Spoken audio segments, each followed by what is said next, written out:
Colleen Serafini, and I'm at Learn Fresh Education Company.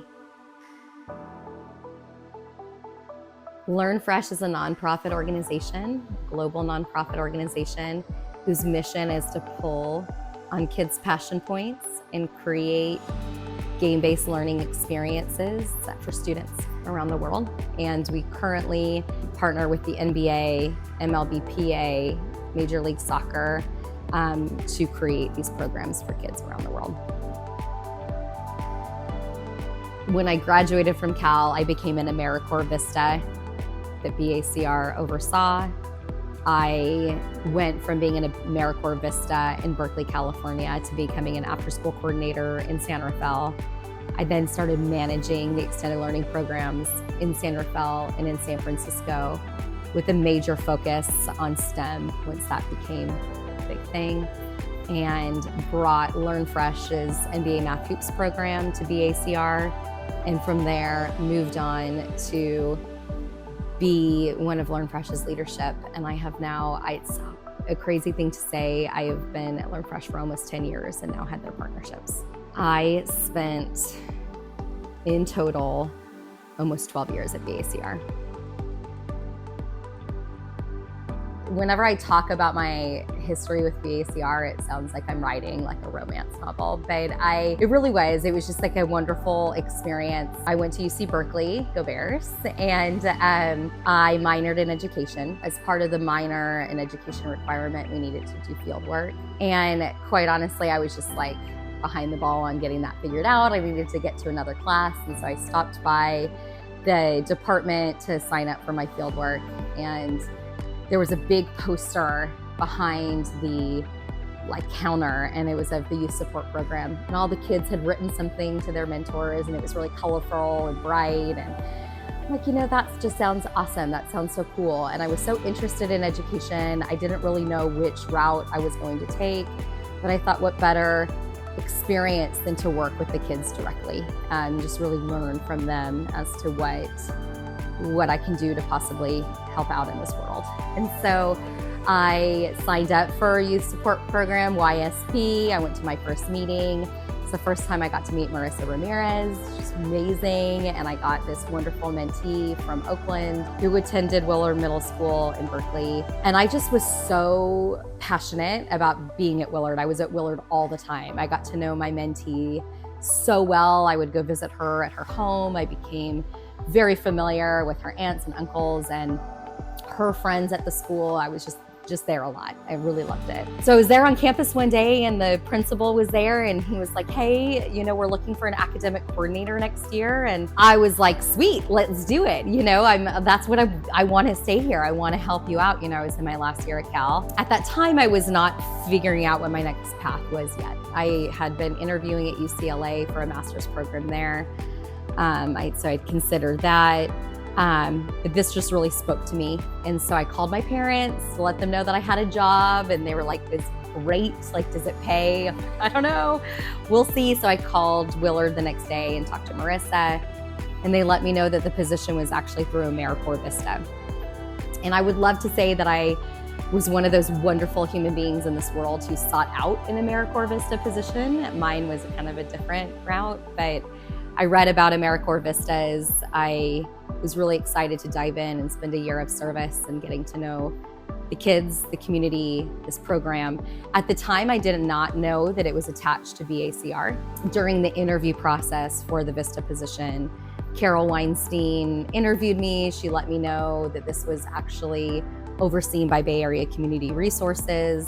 So YSP, it was just the most wonderful year as being the academic coordinator. I loved it. I loved working with the kids. I loved working with the students from Berkeley. I loved the program and everything it was achieving, and really just understanding the community and the kids and what they needed most to be better supported once they came onto campus. I learned so much from Marissa, just how to even walk into your office and start working for the day, skills that I still use to this day. So while I was at YSP, it was the spring, I was kind of, starting to think about what my next steps were gonna be, since it was 1 year commitment for Vista. And Marissa was transitioning to a new position at BACR. So she needed someone to take over the youth support program. And she had approached me about that. Ton of interest there. I had become, familiar with BACR because we would have our Vista meetings there, and I would look up on the walls all these different programs that BACR was running. I was just so inspired. I thought, whatever the next step is going to be, it's going to be with BACR. This is my home. And so there was the YSP position, or there was an after-school position possible in Marin and in the San Rafael City Schools. So as much as I loved YSP, it would have been a great thing to do, but I was pretty certain that if I became the director of the youth support program, it would be talking to me when I was 80 years old and I would still be there. And I just felt that maybe I needed to learn something different in the education space. And so I took a leap of faith. I interviewed at the San Rafael offices, and I was hired at Laurel Dell Elementary in 2006. And similar to YSP, I loved it. I loved that community. I loved the teachers. I was really lucky to have an amazing principal. I became very close to the community there, from the parents to the kids to the staff at the school. It was really, really, really wonderful work. That first year, honestly, to be quite honest, I was young. I was just trying to do the best I could do to have the kids enjoy being in the after school program and feel like I'm making an impact of some sort, and not just have it be a homework club, have it be a real place that I could say that I was doing something. So I went to the How Kids Learn conference. Don Blasky was my supervisor, and he just was always pushing to learn more, know more about what's happening. And so I was lucky enough to attend that. That conference was the first time they brought up the acronym STEM, how that was going to be the next wave, and that kids were learning via worksheets and everything at that time. And that's just not how kids want to learn. They want to learn by hands-on, really wonderful programs. And I the whole time was sitting there feeling anxious, like, oh my God, like I'm doing everything wrong. Like this is not, and I remember being a kid, and I remember, of course, hands-on activities are where it's at. And now you have the best in the field saying that you need to do this. So I came back and I called Dawn, which I always did. And Dawn was like #1 on my favorites my whole time at BACR and for years after. So I called and I'm like, I'm shutting down program. I have to shut it down. I'm doing absolutely everything you're not supposed to be doing. Like I'm gonna shut it down for 2 weeks before winter break. Myself and my staff would work inside on how to completely change our program to be more hands-on, concentrate on STEM. I called our district supervisor, Paula Machado, at the time. I said STEM to her. She's like, does it arrive in a box? And I'm like, nope, there's different programs. And we knew that it would take some time. We were gonna do a lot of trial and error, and there was a lot of error. There were a lot of programs that the kids did not like. But I knew, and my staff knew, that if we let the kids lead, if we see what the kids are loving, if we pay attention to what the kids' interests are, let's listen to that and provide them with learning opportunities that are within their interest areas. The trust to do it. And I don't even know if my trust was earned yet at BACR, to be really, really transparent, because I was running the after school program. I had so much staff turnover. I was so frustrated. It was like, am I even in the right career? Am I doing what I'm supposed to be doing? Because I felt like there was a long stretch of every day finding some more staff that weren't going to be there, or whatever it was, or kids, that I knew could get better, have better impact in the program. I didn't feel like I was doing that. So I felt like I was struggling, to be honest, in the beginning. And I went to this conference and told Dawn I was then going to shut down my program. And I feel like Dawn and BACR could have just been like, listen, go maybe this isn't the right spot for you. But instead, Don, he trusted me, and he just said, yeah, if that's what you think is gonna work for this school, you become close to this community, you do it. And so it was constantly this strength, because, after school, extended learning is not easy. It's a tricky, really, really hard space. You are in an uphill battle. And so when I had the trust of BACR to be innovative, it was like, okay, let's do this, And from that point on, I continued meeting so many like-minded individuals within BACR who we all just kind of were like, whoa, that was a hard week, or that was like a really hard few months. Like we have, we need a brand new staff at the school or whatever. Anyways, we would constantly have the trust of BACR to do better and get better. So I think that the first skill that I was really picking up is the value of good staff. It wasn't just hiring. It was hiring, like if we didn't have anything else, if we just had a schoolyard, no supplies, nothing else, but we had a staff who was good, we would be great. So I learned through trial and error, interviewing skills, to hire a whole staff. I mean, that alone, you're so young, and you have a staff of sometimes like 5 to 10 people that you are all of a sudden managing.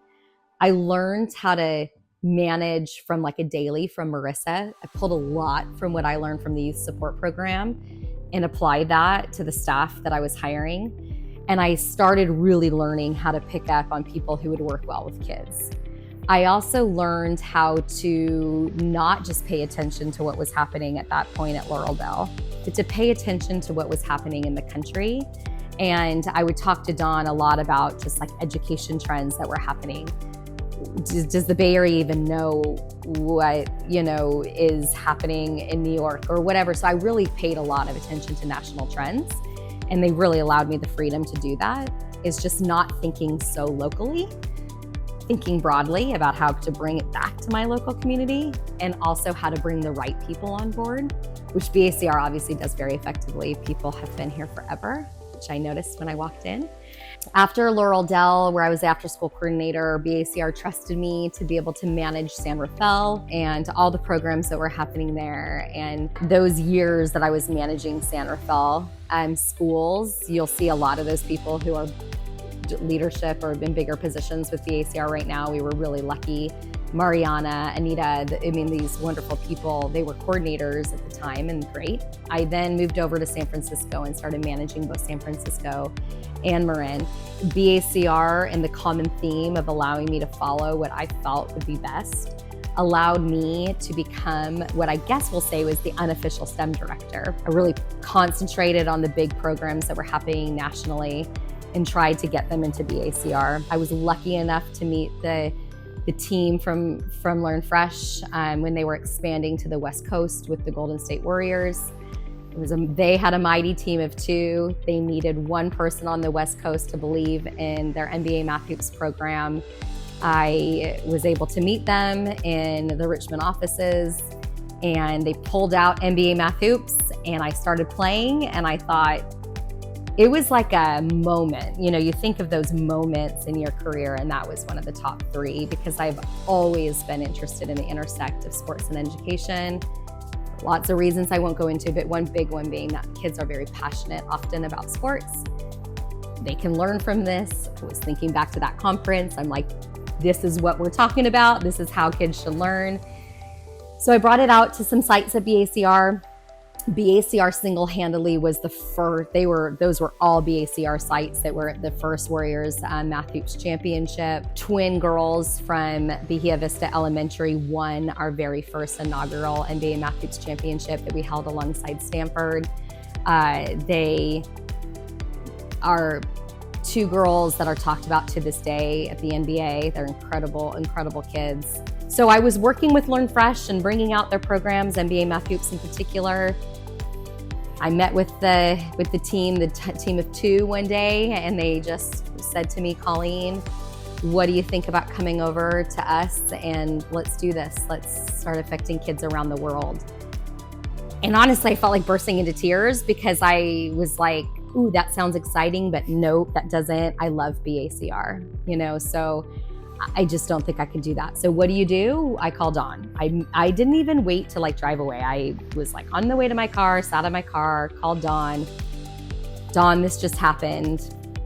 I can't believe it happened. And he's like, what do you mean you can't believe it happened? You've been working towards this stuff. And I was like, I know, I just felt like I was cheating on BACR by even having this conversation. He's like, nope, let's meet tomorrow. Let's talk about it. And as Dawn did from the day that I met him, he was like, Colleen, how did you feel when you heard about it? I said, I felt excited, about the idea of affecting kids globally. And he's like, then that's what you're gonna do. And we're gonna support you. And BACR is always here for you. So I took the leap of faith, and I was the third employee. Then we had 4 and 5. And then I took another BACR employee over for number 6. And the rest is sort of history with Learn Fresh. But I think about BACR constantly, and we still are lucky enough to partner very closely with them. BACR is extremely well respected in the community. Now that I get to work on a global scale, I come across a lot of people and they know about BACR. And BACR is an organization that touches a lot of different touch points in kids and families and their lives. I just remember sitting in the main conference room in Richmond and looking up on the wall of all the posters and thinking to myself, maybe it's extended learning I'll like, maybe it's student link services at the time that I'll like, maybe it's mental health and home away from all of those, where I was like, wow, you can really touch a lot of areas. And I'm lucky enough to have our CEO and co-founder, Nick Monzi. He's like a Don Blasky. He'll listen to me, and we really talk collaboratively as our leadership team does about what is going to benefit the kids the most. He listens to me. Don always listened to me. I really gave the example of that 2-week shutdown. There is zero reason why Don should have been like, sure, I think now people would be like, actually, we're gonna shut you down and maybe think about somewhere else. But instead they were like, wow, you just came back from the How Kids Learn conference and you feel like everything is happening wrong for the kids and we're gonna trust you. I think that is a common trend I saw at BACR, constantly innovating for no one else, not for a grant, not for anything, but for the impact of the kids. So I think that every employee at BACR really needs to think about that and think about how they're affecting the kids and how they're, through every step, every part of BACR, maybe you're a program leader or a coordinator or a manager or a director or what have you, part of leadership, always listening to everyone, working collaboratively as a team for the betterment of the kids.